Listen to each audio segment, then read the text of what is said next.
conduta. Aí eu queria que vocês vissem comigo, né?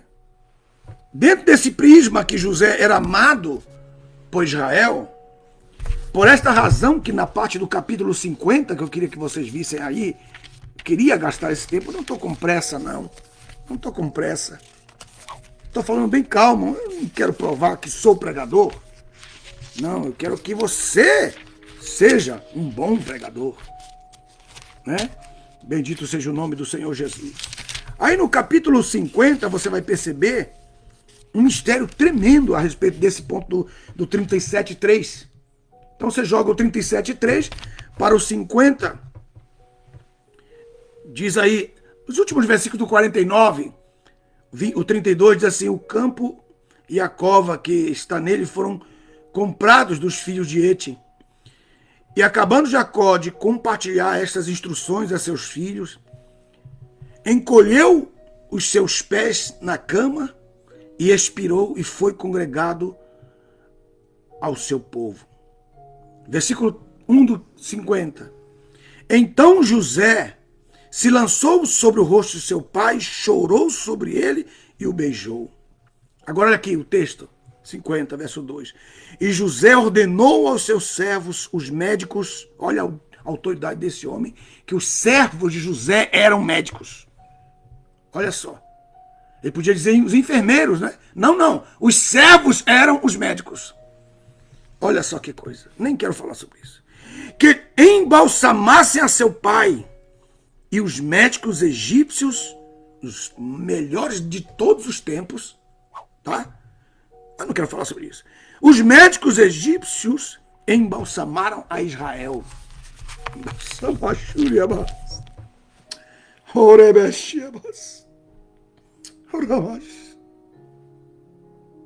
Aleluia. Mas o Jacó morreu. E que foi embalsamado? Israel. Deus não vai colocar você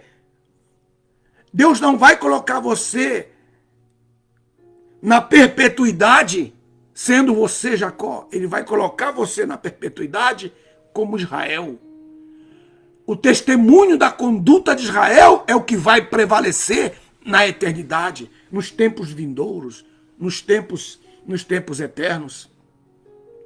O que vai ficar de Paulo é aquilo que ele deixou e que pode ser embalsamado, o seu conhecimento, as revelações de Deus, as atitudes de fé, os perigos pela fé que ele passou, as vitórias que ele teve diante dos inimigos de Deus. Isso que vai ser embalsamado de você. A sua má conduta vai ter que ser enterrada. A sua má conduta vai ter que ser enterrada.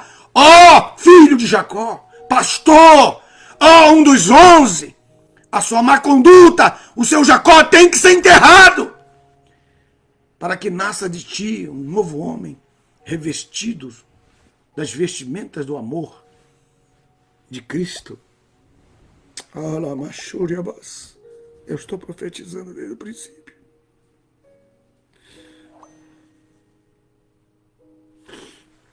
Aleluia. Aleluia. Deus não vai matar você agora. Pastor, estou andando, está tudo bem, eu até faço umas coisas erradas aí, mas vejo que Deus não se importa com isso, não. Ele vai fazer você cair na mão, na boca, vai cair na sepultura da mulher estranha. Porque Deus vai se irar contra você. Olha o texto, ó. Aquele contra quem o Senhor se irá, cairá nela. Deus é que entrega você. Fulano de tal caiu, fulano de tal caiu. Não, foi Deus que entregou essa pessoa à cova. Por causa que o Espírito Santo está levando o seu testemunho, a sua conduta, ao trono de Deus. O Espírito Santo, como diz Paulo lá no capítulo 3 de 1 Tessalonicenses, ali a visão linda, maravilhosa, né, do leva e traz, da pombinha, que é o Espírito Santo, que ali é tipificado por Timóteo. Diz a Bíblia, eu estou sentado aqui esperando notícia de Timóteo, porque ele foi para saber como vai a vossa fé, como está a vossa fé. Mas vindo Timóteo de vós para mim, trouxe boas notícias a respeito da vossa fé, que estáis sempre firmes do Senhor, e que sempre lembrais, e que sempre tendes em memória a lembrança de mim. Aleluia! Então o Espírito Santo era o Timóteo de Jacó, que estava levando a Jacó o que acontecia com os irmãos, para ver como ia a conduta deles, como estava a fé deles. E a notícia que ele trazia para Jacó não era a mesma notícia que Timóteo levava para Paulo, lá no 1 Tessalonicenses, capítulo 3, verso 1 até o 7. Oh, meu Deus! Bendito seja o nome do Senhor. Aleluia! Aleluia! Oh, aleluia!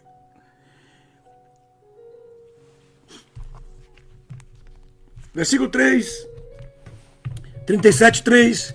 Israel amava mais a José do que a todos os demais filhos. Então, por quê? O que nos faz? O que faz com que o nosso pai nos ame?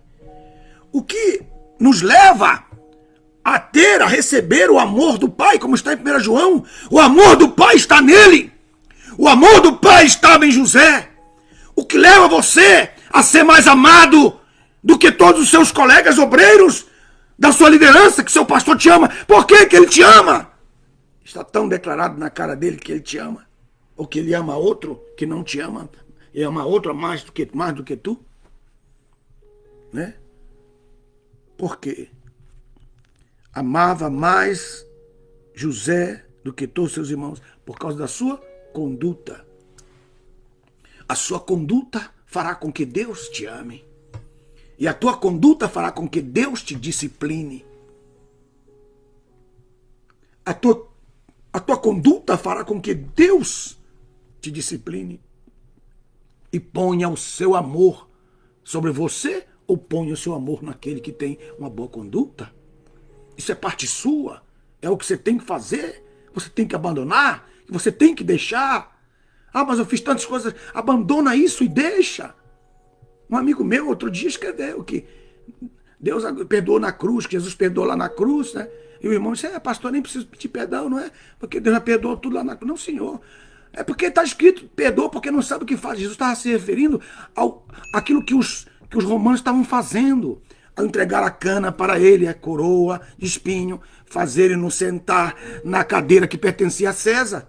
Isto é, eles estavam ungindo Jesus como rei de Roma, rei dos reis da terra, que ele vai requerer esse título quando ele vem em Apocalipse, porque vão perguntar, quem te fez rei dos reis?